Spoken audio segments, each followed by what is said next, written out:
tetap mempertahankan kunut subuhnya sampai beliau menghembuskan nafas yang terakhir meninggal dunia. Sahih hadisnya, riwayatnya muttasil, perawinya thiqah. Jadi kalau ada yang mengatakan kunut subuh bid'ah atau hadisnya dhaif, kurang ilmu sebenarnya itu, gitu kan? Nah, tetapi hadirin jemaah sekalian, kenapa tiga mazhab yang lain tidak kunut? Hanafi tidak kunut, Maliki tidak kunut, Hambali juga tidak kunut. Kita nih Pak, kalau kita haji atau umrah, sholat di Masjidil Haram, Masjid Nabawi, nggak ada kunut subuhnya. Kenapa? Apa mereka nggak tahu tuh hadisnya sahih? Tahu Pak. Itu kenapa nggak dikerjain? Nah, mereka punya cara atau metodologi yang berbeda, yang tidak sama dengan mazhab Syafi'i dalam memandang suatu hadis. Kalau mazhab Syafi'i, idza shahhal hadits fa huwa madhhabi. Kalau suatu hadis sudah sahih, ya itulah mazhabku. Tapi mazhab Hanafi enggak begitu. Sahih tapi kalau jalur periwayatannya tidak banyak, no. Riwayatnya harus ini sahih, ini sahih, ini sahih, sahih gitu banyak, dan kita konfirmasi semua. Kalau sudah banyak periwayatan baru kita pakai. Sedangkan kunut subuh ini sahih tapi jalurnya cuma satu, genting, tadi nggak mau pakai gitu. Jadi dasarnya adalah bukan masalah sahih tidak sahih, sahih tapi nggak dipakai. Itu Hanafi itu begitu Pak. Maliki juga begitu, dia tidak pakai kunut subuh. Kenapa? Karena kata Imam Malik, ya kunut subuh riwayatnya ada. Cuman saya hidup di Madinah, kata Imam Malik. Cuman beda 80 tahun dari masa Rasulullah sampai Imam Malik lahir itu cuma beda 80 tahun. Seumur-umur Imam Malik tinggal di Madinah, belum pernah lihat orang Madinah itu kalau subuh kunut. Jadi walaupun ada hadis sahih, dia bilang no. Gitu. Nah artinya apa? Hadis sahih oke, sahih hadisnya, tapi belum tentu dipakai juga. Begitu kan? Kalau kita mengatakan bahwa asalkan sahih suatu hadis, berarti kita harus pakai. Oh berarti seluruh umat Islam sedunia wajib kunut subuh karena hadisnya sahih, gitu. Nah kalau bicara sahih Pak, nggak ada yang dhaif gitu enggak. Cuman masalahnya dia sahih, cuman kurang ada konfirmasi dari riwayat-riwayat yang lain. Gitu kan, sehingga nggak dijalankan. Nah kalau dalam mazhab Syafi'i karena dia sahih dan Rasulullah tidak pernah meninggalkan sampai wafatnya, maka kunut subuh itu hampir mendekati wajib. Walaupun tidak wajib ya, cuman sunnah muakkadah yang kalau ditinggalkan nggak dosa sih, cuman pahalanya kurang. Dan karena kurang, gimana biar nggak tekor-tekor amat, Anda sujud sahwi lah 2 kali, gitu Pak. Nggak ngerjain kunut subuh sengaja atau tidak sengaja, sebaiknya Anda sujud sahwi biar nggak tekor-tekor amat, gitu kira-kira. Nah itu pendekatan mazhab Syafi'i. Mazhab yang lain, ya mereka punya cara, tariqah, metode, cara istinbat yang berbeda. Kalau pertanyaannya mana yang benar, semuanya itu benar, gak ada yang salah, gitu kan? Masing-masingnya hebat, karena masing-masing berangkat dari sebuah nalar dan logika yang benar-benar hebat. Nah tapi masalahnya kan begini Pak, orang kalau nggak terbiasa dengan satu mazhab, dia tahunya cuma satu, cenderung membela apa yang selama ini dia lakukan, gitu. Orang Indonesia ngajinya kitab fikih Syafi'i dari kecil, dari Safinah, ya, dari Matan Takrib, ya kan, sampai Kifayatul Akhir, sampai apa, ngotot dia kunut subuh harus, gitu ya kan. Nah orang ngajinya pakai mazhab Hanafi, dia tinggal di India, Pakistan dan sebagainya. Dari kecil kitab yang paling tipis sampai kitab yang paling tebal menjelaskan tidak ada kunut subuh. Ngotot dia dengan tidak kunut subuhnya, gitu kan. Nah tetapi kalau kita ditanya yang salah yang mana, yang benar yang mana, semuanya itu punya rujukan yang sangat kuat, gitu. Sehingga kita tidak perlu ribut, tidak perlu berantem, tidak perlu menyalahkan saudara-saudara kita yang mazhabnya itu berbeda. Itu dalam urusan fikih ya jamaah sekalian. Sebenarnya di luar ilmu fikih, ilmu-ilmu keislaman yang lain termasuk ilmu baca Quran, qiraat, itu kan berbeda juga Pak. Ya, ini qiraat loh. Bagaimana kita mendapatkan riwayat yang mutawatir dari Rasulullah, ternyata mutawatir itu nggak cuma satu. Mutawatir juga, cuma lewat jalur siapa? Lewat jalur sahabat yang lain, sahabat yang lain, sahabat yang lain. Itu beda-beda ternyata. Sumbernya dari Rasulullah, dari Jibril alaihissalam. Tapi bacaan Quran, ayat yang sama, surat yang sama, cara bacanya itu beda. Dan itu kejadian di masa Nabi. Ini Pak, kisahnya begini. Umar bin Khattab radhiyallahu anhu itu pernah hampir saja membunuh orang. Gara-gara orang itu baca Quran, suratnya surat Al-Furqan, dia jadi imam gitu ya. Tapi yang didengar sama Umar, kok aneh bacaannya, gak sesuai dengan yang Umar tahu selama ini. Orang itu, sahabat Nabi itu juga, namanya dia sahabat Nabi juga, namanya Hisham bin Hakim. Hisham ngimamin sholat dengan baca surat Al-Furqan. Umar mencak-mencak, tungguin Pak, begitu salam langsung diseret orang itu. Siapa namanya? Hisham bin Hakim itu diseret ke hadapan Rasulullah. Ya Rasul, izinkan saya penggal leher orang ini. Ada apa Umar? Ini orang merusak Al-Quran. Kenapa, bagaimana kok dia merusak? Dia barusan jadi imam, tapi semua ayat dibolak-balik sama dia, kata Umar. Nabi itu kenal dengan Hisham karena itu sahabat. Lalu Nabi nanya, kenapa Hisham kok kamu diginiin sama Umar? Tahu tuh Umar, orang saya jadi imam biasa-biasa aja, main tarik aja. Kata Umar, ente ini loh merusak Al-Quran. Merusak gimana Umar? Ya ente baca Al-Quran gak sesuai dengan yang Nabi ajarkan. Kata Hisham, justru saya itu baca persis seperti yang diajarkan oleh Nabi. Wah, gak mungkin. Ya udah gini kata Nabi, Hisham, ente ulangin tadi yang ente baca biar Umar denger kayak gimana itu salahnya. Baik Rasul. Hisham baca itu surat Al-Furqan. Begitu selesai, apa kata Nabi? Umar, hakadha unzilat, seperti itulah ayat Al-Furqan itu diturunkan. Umar kaget Pak, udah tanggung terlanjur, dia salah-salahin sampai mau dibunuh orang. Ternyata orang itu bener dibenerin sama Nabi bacaannya. Kan jadi Umar anyang-anyangan Pak, gitu dah. Gimana nih? Terus yang bacaan saya gimana ya Rasul? Iqra, kata Nabi. Baca ente Umar. Umar baca sesuai yang dia pelajari dari Nabi. Dan apa kata Nabi? Wa hakadha unzilat. Dan seperti itu juga diturunkannya. Ngamuklah tuh Umar. Gimana ya Rasul? Dia baca begitu ente benerin, saya baca begini ente benerin. Ini yang bener yang mana?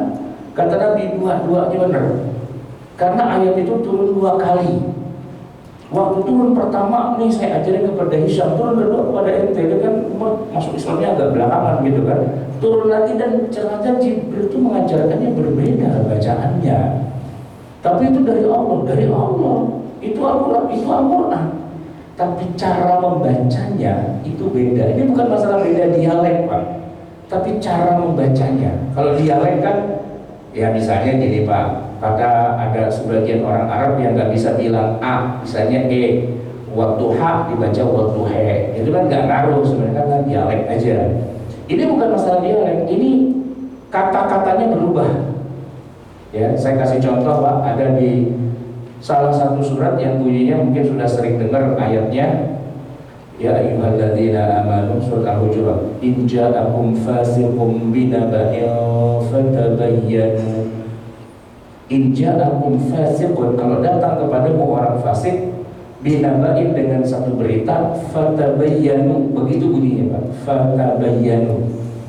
Tapi ada riwayat yang lain, sahih juga, mutawatir juga, bunyinya nggak begitu. In ja'akum fasiqun binaba'in fatasabbatu. Yang Pak, yang tadi fatabayyanu, yang ini fatasabbatu. Ini Quran. Dua-duanya mutawatir dari Jibril alaihissalam, dari Allah Subhanahu wa taala. Mengompak Umar saat itu ya Rasul. Iya. Dan itu Kita banyak nggak tahu juga kan, ya karena kita nggak belajar ilmunya. Pak, surat Al-Fatihah itu banyak variannya. Saya tahu ini juga gara-gara saya kuliah. Kuliah saya dapat mata kuliah qiraah sab'ah. Bengong juga saya, Pak yang benar Pak Kiai. Guru saya Kiai Haji Ahmad Fatoni. Lu itu nggak percaya, itu ustaz gitu loh, nggak tahu qiraah sab'ah. Beliau kasih contoh. Surat Al-Fatihah itu banyak varian ya Pak. Salah satunya adalah beliau bacakan ada 3 varian. Bismillahirrahmanirrahim. Alhamdulillahi Rabbil Alamin. Ar-Rahmanir-Rahim. Maliki Yaumiddin. Beda Pak. Kita bacanya bukan Maliki Yaumiddin, kita bacanya Maliki Yaumiddin. Ma itu panjang, artinya Malik, Tuhan yang memiliki. Malik isim fa'il. Nah, kalau yang riwayat nomor 2 bacanya nggak panjang Pak. Maliki Yaumiddin artinya raja. Kalau Maliki Tuhan yang memiliki Yaumiddin, tapi kalau baca Maliki Yaumiddin itu raja di hari kebangkitan, gitu kan? Ternyata dia ketiga bacaannya Ar-Rahmanir-Rahim Maliki Yaumiddin. Mutawatir juga itu. Ini kalau ada imam ngerti qiraah sab'ah, dia imam di sini dia baca versi yang ketiga, di belakang teriak Pak, subhanallah gitu. Dia salah, ya kan? Ya karena nggak belajar gitu. Nah ternyata itu 3 Pak. Jangankan kita, Umar aja sempat mau membunuh orang Pak gara-gara nggak tahu. Setelah Nabi kasih tahu, oh gitu ya. Nah itu, ya kan? Di Saudi Arabia itu ada mufti besar Syekh bin Baz. Syekh bin Baz juga gitu Pak. Begitu dengar saudara-saudara dari Afrika di Masjid Nabawi baca Quran, lu bacanya kayak gitu, hampir mau dirajam itu Pak sama mufti, dikeluarin vonis kafir gitu, rusak Quran aja gitu kan. Kejadian sama terulang. Mereka para saudara-saudara kita dari Afrika kemudian bilang, Syekh ini riwayat Quran mutawatir dari Rasulullah juga. Kaget bin Bas, yang benar. Maka dia tanya-tanya gitu kan, ternyata benar. Rupanya ilmu qiraat sab'ah itu kalau di Mekah, di Madinah itu belum populer saat itu. Makanya Syekh bin Bas pun agak bingung juga dia, gitu kan. Maka dia bilang, siapakah di dunia ini ulama yang ngerti qiraat sab'ah? Panggil ke sini, suruh ngajar di sini. Kita angkat dia jadi ulama besar di Madinah. Semua sepakat. Di Mesir, di Al-Azhar, gitu. Ada Syekh Abdul Fattah Al-Qadhi, guru dari semua guru qiraat. Tapi beliau udah tua dan sudah taqa'ud, sudah pensiun. Diundang resmi oleh kerajaan datang ke Saudi. Ya beliau bilang, jangan saya lah, saya udah tua. Biar tuh murid-murid saya, cucu-cucu murid saya aja yang kesana. Bebas motor, nggak bisa, harus masternya, gitu kan. Ya wani biro gitu kan. Akhirnya beliau tinggal di Madinah dan membangun Jamiah Islamiyah Madinah yang melahirkan beribu-ribu ahli Quran. Syekh siapa tuh? Jabir itu cucu murid bawah itu. Siapa almarhum Syekh Ali Jabir ya kan? Saya Ali Baswan ini di kita orang Indonesia juga ada karena dibangun kampus Jamiah Islamiyah Madinah itu yang nomor 1 ngajarin Quran dulu. Dari Indonesia itu ada yang saya kenal itu ada 2 orang, Dr. Ahmad Fatoni guru saya, satu lagi Dr. Asim Sako. Nah 2 orang itu ya kan. Ya saya dapat sanadnya dari beliau-beliau itulah gitu kira-kira. Dan memang kalau dari Madinah mantap-mantap karena Syekh Abdul Fattah Al-Qadhi orang Mesir dari Azhar itu diimpor langsung suruh ngajar di situ. Nah itu ilmu yang jarang-jarang Pak kita ketahui dan kita nggak paham juga gitu ya. Di Indonesia saya pertama kali dengar ada bacaan Quran aneh-aneh itu dari Korek namanya Muammar. Muammar suka baca waktu gitu kan. Itu mau timbukan pokoknya Pak awalnya itu kan. Mana sih Quran buha gitu kan. Kirain itu cuma belajar, ternyata itu beliau muridnya guru saya Kiai Haji Ahmad Fakhroni itu muridnya gitu, beliau itu Muhammad yang dikenal orang Muhammad ya, dulunya nggak ada yang kenal gitu. Nah jadi jamaah sekalian, ternyata ilmu keislaman itu luas banget. Yang kita tahu cuma cetek, masalahnya kita terlanjur buru-buru pengen ngajar gitu loh. Dan begitu lihat ada yang nggak sesuai dengan yang kita tahu, langsung, salah lo, bid'ah, nggak sesuai sunnah, nggak sesuai dengan gitu. Kita terlanjur kayak gitu Pak. Padahal sebenarnya harus kita confirm dulu ya. Kok beda ya? Kenapa ya? Ada salah apa dan sebagainya situ. Penting itu Pak. Nah khusus untuk masalah-masalah fikih kayak sholat, puasa, zakat, haji dan sebagainya memang luas sekali. Dan biasanya khilafiyah itu muncul menjelang Ramadan Pak ya. Katakanlah tentang nih kita puasa duluan atau belakangan gitu ya. Itu sering terjadi di Indonesia gitu. Kenapa kok ada dinamika kayak gitu? Apakah di negara lain nggak ada?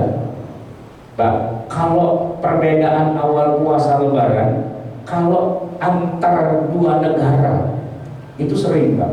Antara Saudi dan Mesir itu beda biasanya dengan Pakistan dan cuman kalau dalam satu negara biasanya enggak. Orang Saudi Pak, mereka puasa ya nungguin dari raja, kata raja besok puasa, ikut semua puasa, nggak ada yang jalan duluan dan sebagainya. Belum pernah ada kejadian kayak gitu Pak. Contoh nih Pak, wukuf di Arafah tanggal 9 Zulhijjah, belum pernah ada aliran apapun di Saudi itu yang wukuf duluan gitu, nggak ada Pak. Ya wukuf sepakat 9 Zulhijjah. Kapan 9 Zulhijjah ya tergantung raja. Kalau raja bilang besok gitu kan. Di Mesir gitu juga Pak. Mesir itu kan ada banyak kelompok-kelompok yang garis keras, garis lunak, garis-garis macam-macam kan. Saling perang itu Pak, satu sama lain. Tapi kalau kapan Ramadan mereka sepakat gitu. Itu domainnya waliul amr negara lah gitu istilahnya.